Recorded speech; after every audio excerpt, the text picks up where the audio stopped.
Here's something nobody tells you about starting to choose yourself. The loudest voice telling you to stop won't come from other people. It'll come from inside your own head. Let me tell you what happened when I started writing my first novel. I'd already committed, claimed my evening, sat down at the laptop, right night after night. And every single time I opened that blank document, a voice in my head said, "Who do you think you are? You already have a full-time job.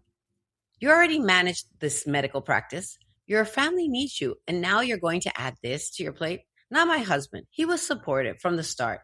Not my kids. They barely noticed.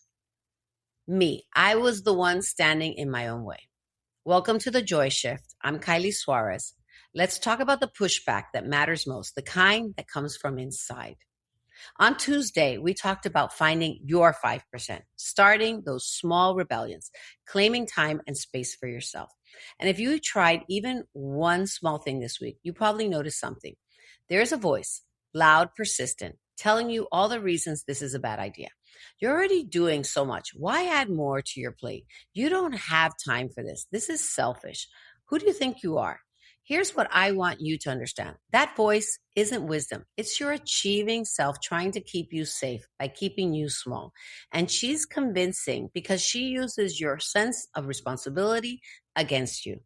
Let me show you what this looked like for me. When I started writing, I didn't just write. I had to learn the entire business of publishing. Developmental editors, line editors, copy editors, cover artists, proofreaders, marketing, promotion, building an author platform. Every step meant putting myself out there, being visible, being vulnerable. And each step, that voice got louder. You're spending money on editors when you don't even know if this will work. You're spending time learning marketing when you should be with your family. You're putting yourself out there and people are going to judge you. All these things went on in my head. You already have a career. Why do you need this too? Nobody else was saying these things. My husband was all in. My family was supportive. It was me questioning whether I deserved to want something that was just mine, whether I was allowed to add something to my life that wasn't about being useful to someone else. Here's what that internal pushback actually is. It's your achieving self, the part of you that learned your worth through being responsible, capable, and available, trying to protect you.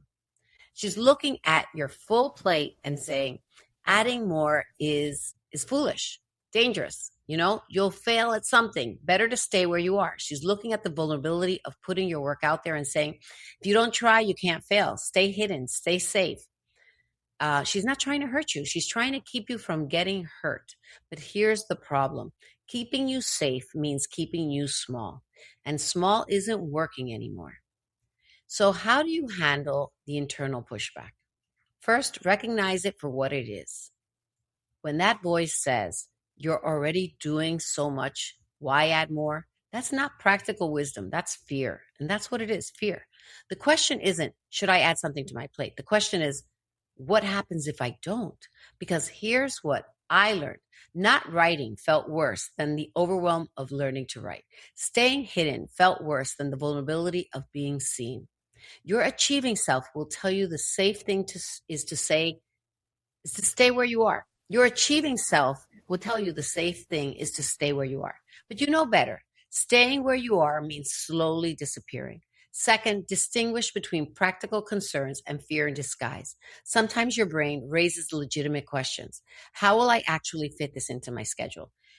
What do I need to learn to do this well? What resources do I need? Those are real answers. And those are real questions. No, those are real questions that deserve real answers. But then there are the fear questions dressed up as practical concerns. Like, what if I'm not good enough? What if people judge me? What if this doesn't work? Those aren't questions to answer. Those are fears to acknowledge and move forward anyway. When I was working with editors, spending real money, real time, learning a whole new industry, my achieving self kept saying, what if this is a waste? What if you're not good enough? I couldn't answer those questions. I just had to decide, am I willing to find out? Third, expect the voice to get louder at milestones. Here's what I noticed. Every time I hit a new milestone, the internal resistance spiked. Finishing the first draft. This is terrible. Don't let anyone read this. Hiring an editor. You're wasting money. You're being irresponsible. Who are you to write? They're going to laugh when they read this. Publishing the book. Who do you think you are? People are going to judge you. Launching this podcast. You don't have anything new to say. Why add your voice to the noise? Every single time. That voice didn't go away. It just found new reasons to keep me small. But here's what I learned. The louder the resistance, the closer you are to something that matters. Your achieving self doesn't freak out about things that don't count. She freaks out about when the stakes feel real. So when that voice gets loud, that's not a sign to stop. That's a sign you're onto something. Fourth, build external scaffolding. You can't do this alone, not when your own brain is working against you. I had my husband who believed in my writing before I did. I had other writers who understood the vulnerable mess of putting your work out there. I had editors who treated my book baby with care. And eventually, I had readers who told me this mattered to me. Keep going. When your internal voice says, who do you think you are? You need external voices that say, I know exactly who you are. Keep going. Find those people, coaches, communities, friends who get it. Because you can't borrow belief from yourself when your own brain is telling you to quit. Let me tell you what happened when I finally published my first book. All that internal resistance, all those months of who do you think you are, it was still there when I hit publish. But something else was there too. Proof. It's done. I'd done the thing I said I couldn't do. I'd done the thing I said I couldn't do. I'd added something to my full plate and managed it. I'd been vulnerable and survived. I'd learned an entire new industry from scratch.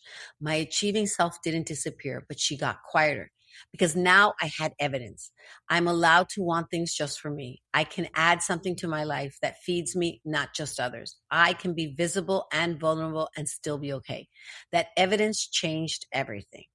Here's what I want you to understand. If the pushback you experience is mostly internal, if it's your voice saying you're already doing so much, why add more? You're not alone. Most of us aren't being blocked by our families. We're being blocked by ourselves, by the part of us that thinks we have to choose, that we can't have the responsible life and the things that just are ours, that adding something that feeds us is selfish when we're already doing so much. But here's the truth. You don't have to choose. I didn't stop managing the practice. I didn't stop showing up for my family. I didn't abandon my responsibilities. I just stopped abandoning myself. And yes, it meant my plate got fuller. Yes, it meant learning new things and being vulnerable in new ways. But that alternative, not writing, not trying, staying safe and small, that felt worse. So here's your homework for this week. 1, write down the internal pushback you're experiencing. What is that voice actually saying? 2, ask yourself, is this a practical concern or a fear in disguise? 3, find one external voice, one person who can say, keep going when your internal voice says stop. And when that voice says you're already doing so much, why add more? Answer it honestly, because staying small feels worse than being stretched, because I deserve to want things just for me, because not doing this means slowly disappearing. That's why. Before you go, if you pushed through internal resistance this week and did the thing anyway, I see you. That's hard, and you did it. If the internal voice won this week, that's okay. This is practice. The voice doesn't go away, but you get better at recognizing it for what it is and moving forward anyway. Next Tuesday, we're talking about what happens when you realize the thing you thought you wanted isn't actually it. When you have to pivot, when you have to disappoint the version of yourself who had a different plan. Thank you for being here. Thank you for pushing through your own resistance. See you Tuesday. The Joy Shift podcast with Kylie Suarez shares my personal views and the experiences of my guests. It means it's meant for inspiration and conversation, not medical, psychological, or financial advice. So everyone's situation is different. Before making any big changes in your life, talk with your healthcare provider, mental health team, financial advisor, or another qualified professional. Take what resonates, leave the rest. Always choose what's right for you.